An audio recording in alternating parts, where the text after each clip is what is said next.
अर्जुन अब आत्मा, मृत्यु और ज्ञान के रहस्य को समझ चुका था, जैसा कि दूसरे अध्याय सांख्य योग में हुआ। लेकिन अब उसके मन में एक नया प्रश्न जन्म लेता है। हे माधव, यदि आप कहते हैं कि ज्ञान श्रेष्ठ है, तो फिर आप मुझे युद्ध रूपी कर्म में क्यों लगा रहे हैं? क्या मैं ज्ञान मार्ग से मोक्ष नहीं प्राप्त कर सकता? यह प्रश्न आज हर साधक, हर गृहस्थ, हर कर्मशील व्यक्ति के मन में उठता है। भगवान श्री कृष्ण का उत्तर। भगवान मुस्कुराए। अर्जुन की जिज्ञासा गहरी हो चुकी थी और अब उसे कर्म का रहस्य समझाने का समय था। इस संसार में दो प्रकार के मार्ग हैं। एक है ज्ञान योग, सन्यासियों का मार्ग। दूसरा है कर्म योग, गृहस्थों का मार्ग। तू गृहस्थ है, योद्धा है, क्षत्रिय है। तेरा धर्म है कर्म करना। यदि तू बिना कर्म किए केवल त्याग की बात करेगा तो वह कपट होगा। भगवान स्पष्ट करते हैं कि ज्ञान मार्ग केवल उन्हीं के लिए है जो इंद्रियों को जीत चुके हैं। जो मन और इंद्रियों को वश में नहीं कर सकता, उसके लिए कर्म ही तपस्या है। अब अर्जुन की चिंता थी, कर्म तो बंधन लाता है, फिर मैं मुक्त कैसे हूं? भगवान बोले, निष्काम कर्म करो, अर्थात कर्म करो, परंतु फल की इच्छा से रहित होकर। जो मनुष्य अपने कर्म को ईश्वर को अर्पण कर देता है, वह कर्म में रहते हुए भी बंधता नहीं। यहां श्री कृष्ण कर्म को एक यज्ञ की तरह बताते हैं।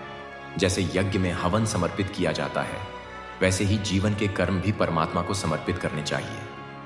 प्रकृति का चक्र, कर्म रुकता नहीं, भगवान कहते हैं। प्रकृति ने सबको कर्म में बांध रखा है। कोई भी क्षण भर के लिए भी निष्क्रिय नहीं रह सकता। यह संसार यज्ञ से चलता है। सूर्य, वायु, जल, अनाज, सबका संबंध एक दूसरे से जुड़ा है। जो इस चक्र को बिना योगदान के भोगता है, वह पापी है। निष्क्रियता, एक्शनलेसनेस, कोई पुण्य नहीं, बल्कि मोह है। आदर्श पुरुष की भूमिका भगवान कहते हैं। जो श्रेष्ठ पुरुष करता है, वही सामान्य जन करते हैं। यदि मैं स्वयं भी कर्म न करूं, तो यह सृष्टि नष्ट हो जाएगी। अर्जुन, तू तो योद्धा है, तेरा कर्म तो प्रेरणा बनेगा। यहां श्री कृष्ण स्वयं को उदाहरण बनाकर बताते हैं कि ईश्वर भी कर्म करते हैं, केवल लोक कल्याण के लिए। क्रिया करो, आसक्ति छोड़ो।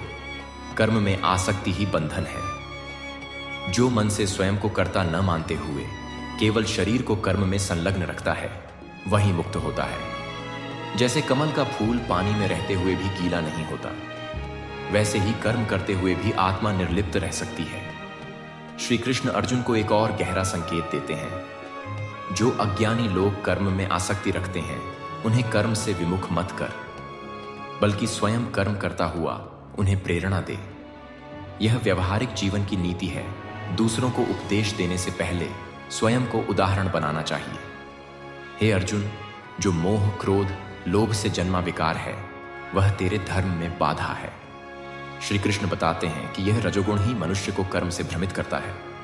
यदि तू इसे जीत ले, तो तू धर्म में स्थिर हो जाएगा।